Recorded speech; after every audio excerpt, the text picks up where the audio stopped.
day in my life.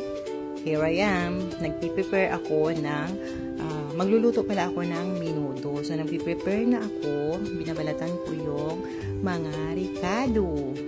Dahil yun ang request ng aking mga anakis na magluto ng menudo.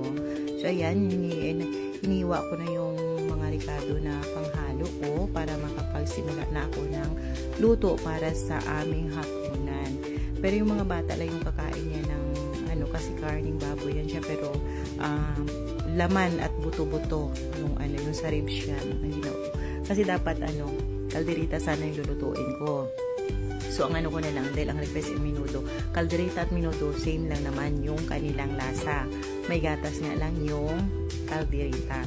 Pero yan, nilagyan ko pa rin yan siya ng gatas. So yan, matapos ko maghiwa niyan, matapos ko mag-prepare, habang nag-prepare ako, ayan, yung anak ko naman inutusan ko muna. May inutos ako sa kanya sa baba.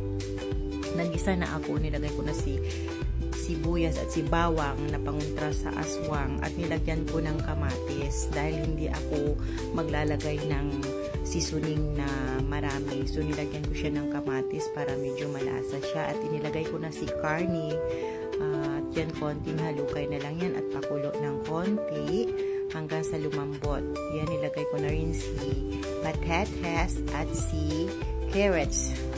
Palamigin, palambutin ko lang din naman yan hindi naman sabing malambot talaga.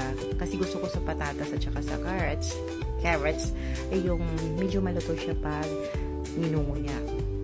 Nilagay ko na rin si tomato paste para naman magkaroon ng kulay ang buhay o magkaroon ng kulay yung aking niluto. Ganon yun.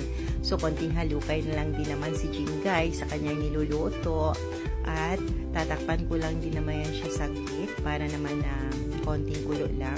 Ayan na, matapos ko ng takpan. Natimpla na yan siya. Hindi ko lang pinakita sa inyo paglagay ko ng konting seasoning at konting asin. So, nilagyan ko na siya ng pimenta para naman magkaroon ng lasa na masarap talaga. So, yan ang mga langga. Masarap na yan. So, okay na to. Kung saan man nakaabot yung video na to, paki-comment sa baba na lang. Bye-bye. God bless.